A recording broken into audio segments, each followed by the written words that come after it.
Save किया था ना? मैं सिर्फ इसलिए गया था क्योंकि उसने मुझे कॉल किया, that's it. But listen तो. Save it for someone else.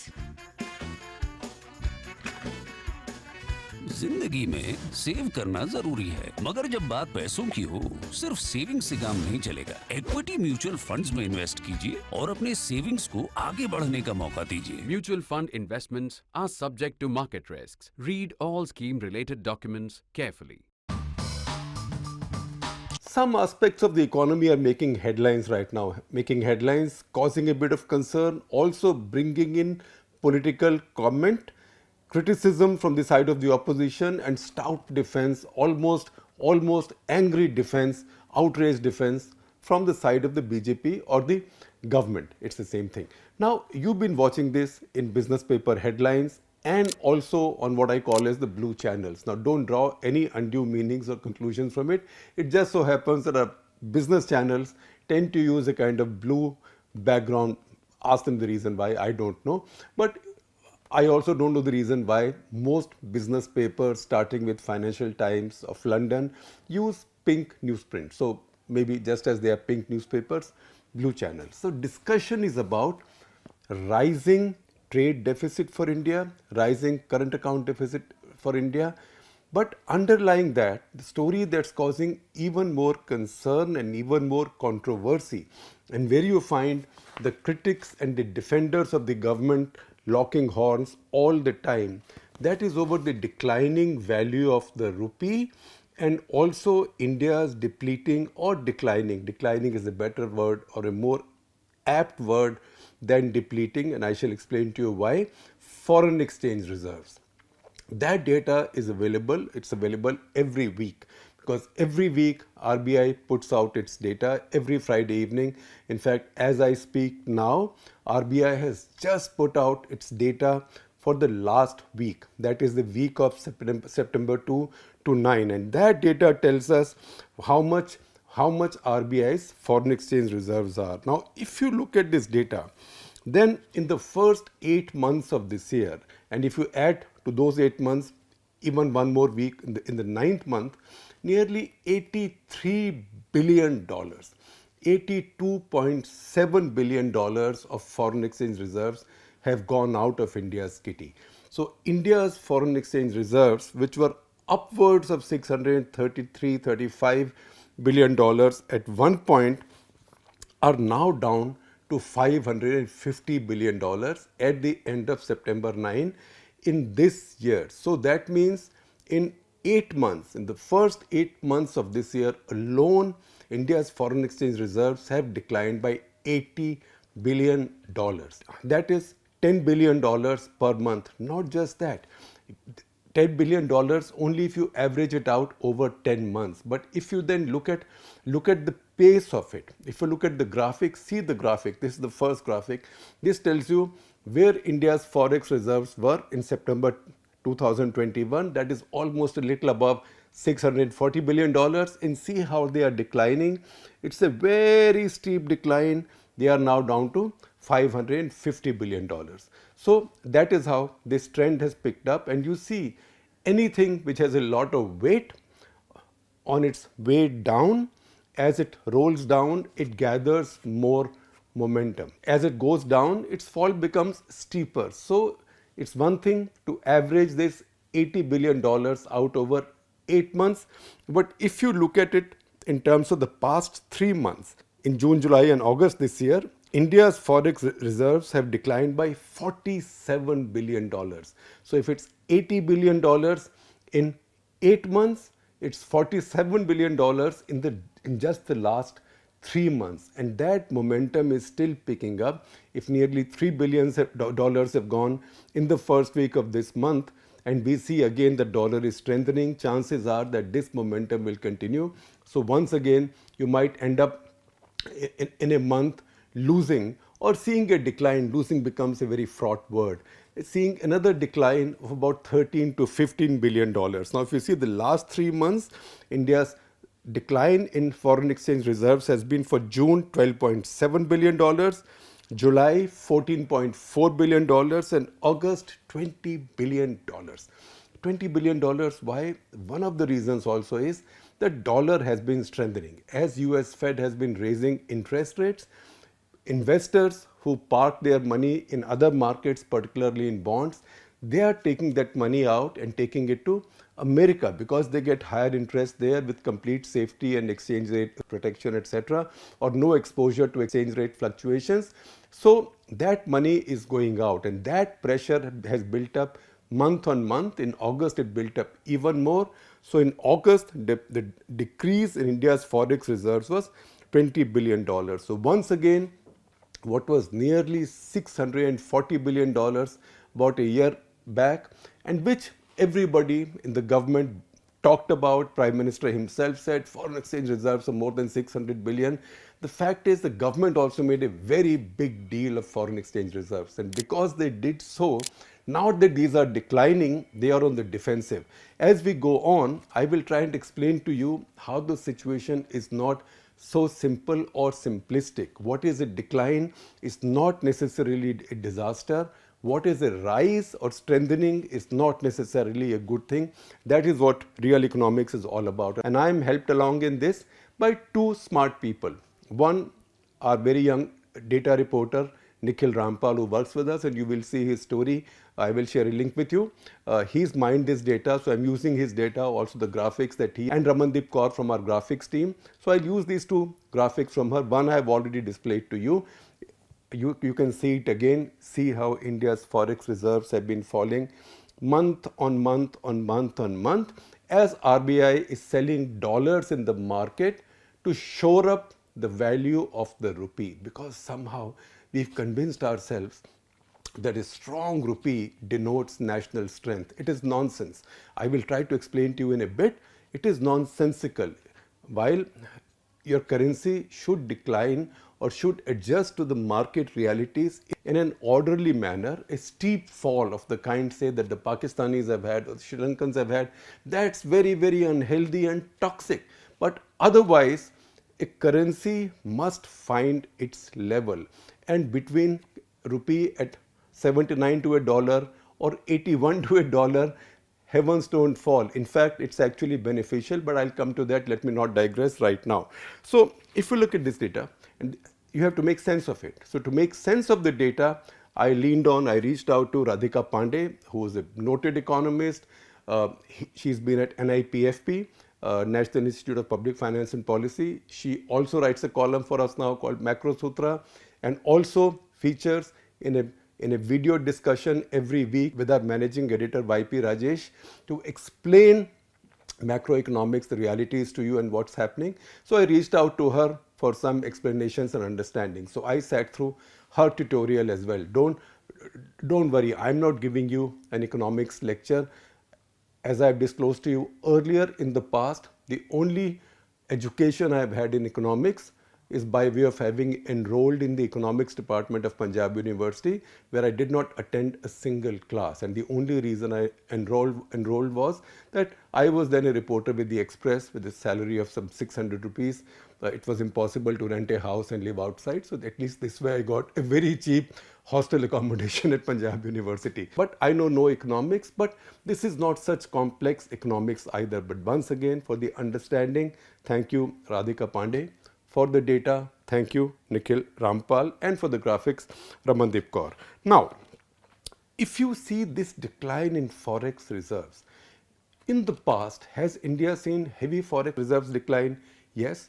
In 2008, during the global financial crisis, India had a massive foreign exchange decline. Nearly $70 billion went out of India's kitty, RBI's kitty, in the financial year.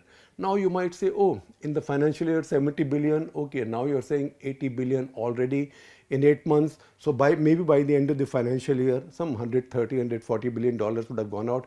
Catastrophe. So once again, remember the old lecture, absolutes and percentages. So in absolute terms today, you might say that, look, foreign exchange loss in this year or foreign exchange decline this year from reserves may be twice as much or close to twice as much as in the global financial crisis. But if you look at the data so far, that $70 billion decline in the global financial crisis was 22% of India's total Forex reserves that year. This year, the $80 billion that's gone out right until now is only 6% of India's Forex reserves, which means the base of Forex reserves has gone that much higher. So there the situation is not alarming, but situation is not something that you can ignore. There is a momentum that has built up, and there is a reason why this is building up. Again, if you want to look at other years of decline, 2011, 12, 13 and 18, Indian Forex reserves had declined, but the amounts were small. You can see that graphic as well.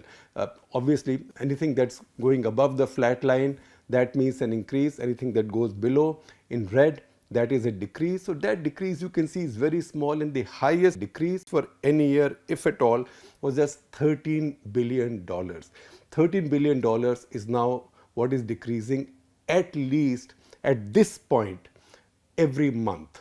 So that is the difference in scale. And that's why decline this year has already been the highest in any of the past 10 years. Now, chances are that this decline will continue. This decline will continue because the US Fed now is tightening harder and harder, because they have to kill inflation in America.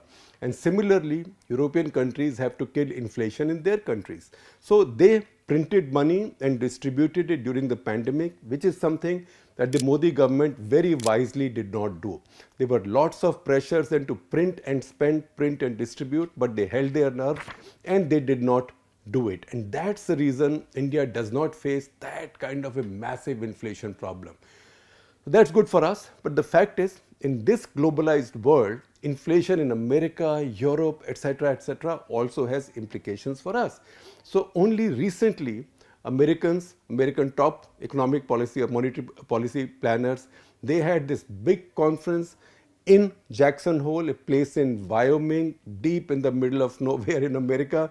Now, if you want to figure out where Jackson Hole is, it's in Wyoming, in the mountains. So if you watch that film, Dances with Wolves, Kevin Costner's film, that is set somewhere there. So that's where these policymakers met, and there they expressed their resolve to be even tougher on inflation, which means US Fed is bound to keep on increasing rates.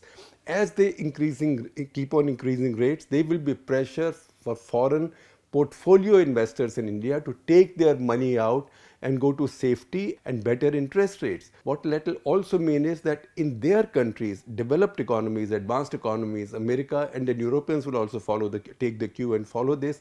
In those countries, people's buying capacity will come down, which means their imports will come down. As a result, India's exports will suffer. As a result, pressure on the rupee is bound to grow further. So that is the situation we are facing right now. Now, where is this problem coming from? This is coming from the flight of foreign portfolio investors. India has received a large amount of foreign direct investment. Not lately, not over the past few months, but quite a bit of it has come in, and that money is available. But India's current account deficit is now rising. Current account deficit is actually a net of your trade deficit, plus then you net it off against all the money that you get by way of remittances, by way of FDI, FPI, etc. So India's trade deficit is becoming higher and higher. So India's current account deficit this year is rising, sort of alarmingly. In fact, I'm using that expression very carefully, because after I got the data from Radhika Pandey, I asked her if I use the word alarming, will it be okay to call it as nearly alarming? And she said yes, because you know what? India's current account deficit for last quarter, July-September, is now estimated to be somewhere near 5.61% of the GDP. That's very high. But in the previous quarter, the quarter just before this, it was 2.1% of the GDP. You want to know when was it so high earlier, current account deficit? That was, Radhika tells me, that was in 2012 in the October-December quarter. That was the glory of Pranab Mukherjee as the finance minister, and retrospective tax and all kinds of other return to old socialist ways and return to old protectionist ways, or return to the big government once again. So things on current account deficit are that bad. Now what happens when there is current account deficit? It goes up to that high percentage of the GDP. Usually, once again, as Radhika explains to me, a current account deficit up to 2%, you can still manage. Anything above 2% makes the government, the economic planners, the Reserve Bank uncomfortable, but 5.6% is unaffordable and something needs to be done about it. That's the reason she sort of allows me to use the expression alarming in this case. That is a big threat right now that the Indian economy is facing. So as a result, there is pressure on the dollar because people want more dollar, investors are taking money out, that is portfolio investors. FDI can't be taken out just like that. Portfolio investors are taking the dollar out. So as demand goes up, the value of dollar goes up, which means there is pressure on the value of the rupee. Value of the rupee is coming down. RBI releases more dollars in the market to shore up the rupee. The question is, should the RBI continue to release money, release dollars to shore up the rupee? And that's where the question of understanding modern economics comes in. Now, how much foreign exchange reserves does a country need? So foreign exchange reserves, the need is basically determined by what is adequate, what is adequacy of foreign exchange reserves. You can't have enormous amounts of foreign exchange reserves just because they look pretty.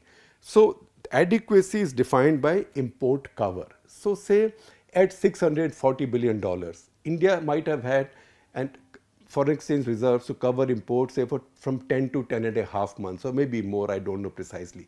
Today at 550, India has enough to cover for about 9 months or 8.5 to 9 months of imports.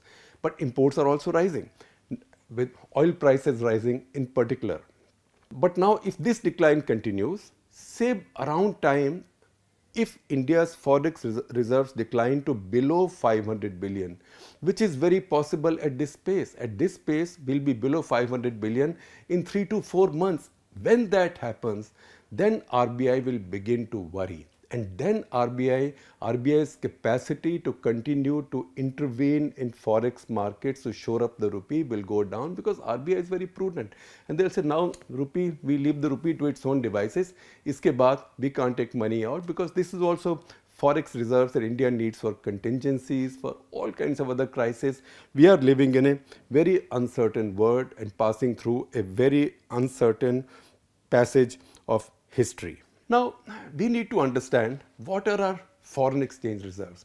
A lot of people think, oh, we got $650 billion of foreign exchange reserves, we can go and buy the world. You can go and buy the world, but you still have to spend the rupees for it.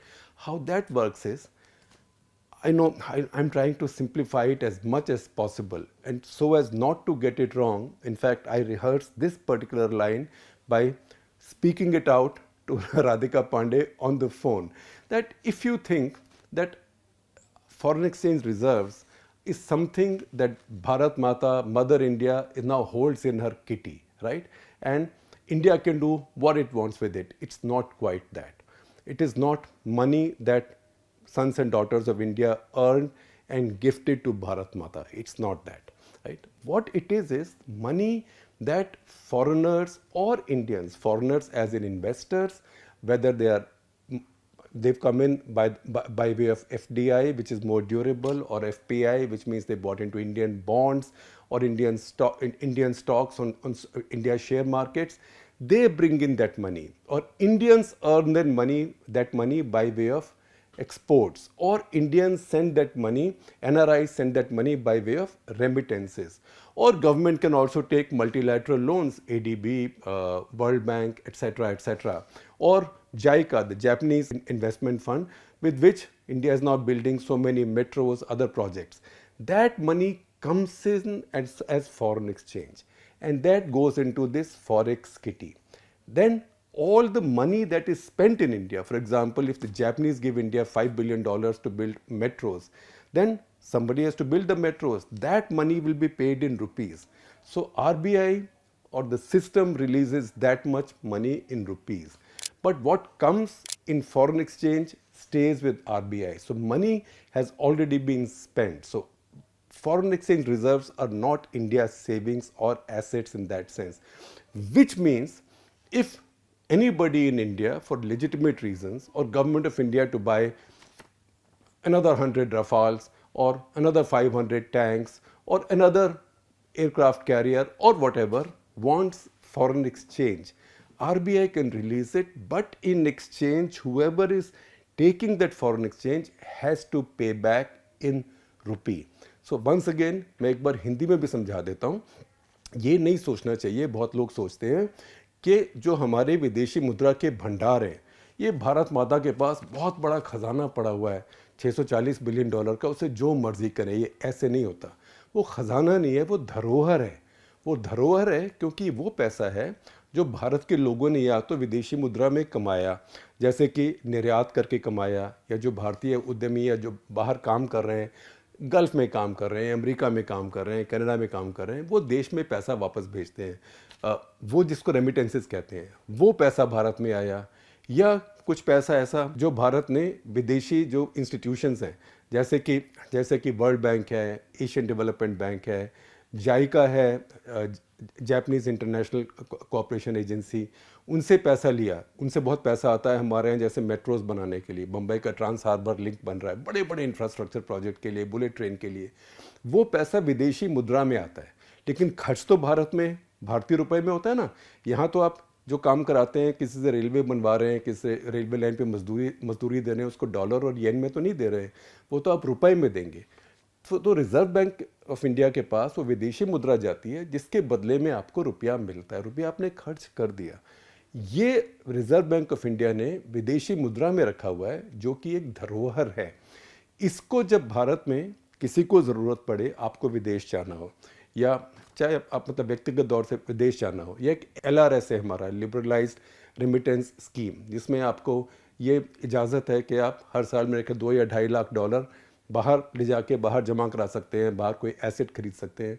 या भारत सरकार को मान लीजिए कि कोई नए युद्धक विमान खरीदने हो, या नए युद्धपोत खरीदने हो नेवी के लिए, या नए टैंक खरीदने हो, रेडार खरीदने हो, या कुछ भी खरीदना हो, तो उस सब के लिए RBI से इस किटी में से, इस तिजोरी में से पैसा ले सकते हैं, डॉलर ले सकते हैं, लेकिन उसके बदले में साथ के साथ रुपए देने पड़ते हैं. तो इससे हमें साफ होना चाहिए. इसीलिए क्योंकि धरोहर में रखा होता है, इसीलिए RBI इसको कोई रिस्की एसेट्स में नहीं रखता कि भारत के किसी बड़े उद्योगपति को दे के 6%, 5%, 8% उस पर ब्याज ले ले. ऐसे नहीं, वो इसको अमेरिकन ट्रेजरी बिल्स वगैरह में रखता है, ताकि एक तो बिल्कुल सेफ रहे, और ताकि एकदम जब चाहे उसको निकाल सके, और उसमें फिर इंटरेस्ट कम मिलता है. That's why this money is kept with completely secure instruments. Most of it, a lot of it is in American treasury bills. So that is what we need to understand in terms of foreign exchange reserves. The other thing that we need to understand is strong currency. So just because a strong currency is not an indicator of the strength of a nation. This is a distortion in our political discourse. Both things. Forex reserves as well as strength of your currency. These are both distortions that came in, say, 2011-12 onwards, particularly as Mr. Modi and the BJP and then the Anna movement and everybody started attacking UPA, and they said, oh, rupee is weakening, rupee is weakening, rupee is weakening, rupee is weakening. Now, there is a science to the weakening and strengthening of a currency. Now, that is determined by something called REER, that is real effective exchange rate. What that means is, so perfect REER would be 100. That means the competitive value of your currency with the other major currencies of the countries that you trade with. That's usually 6 major currencies of the world, convertible currencies, but RBI makes calculations against 2 sets of currencies. One is 6 key currencies, the other is 36 currencies, but basically both yield the same results. That's what Radhika tells me. Against that, if it's 100 to 100, that means it's par value. That means your currency is correctly valued. If it is, say, 97, 96, what that means is that your currency is undervalued. So, which means if for example today India's currency, the rupee, is valued, its REER or REER is somewhere near 102 and 103.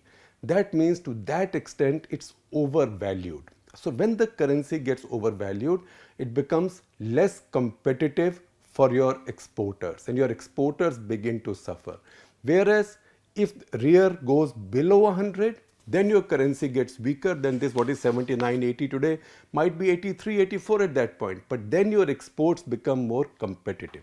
That's what the Chinese have been trying to do for the past 4-5 decades, to keep their currency a little bit weaker, because they have an export-driven economy. In India, on the other hand, now that we have sort of misunderstood and exaggerated the strength, or what is seen as strength of the currency, to India's muscularity as a nation.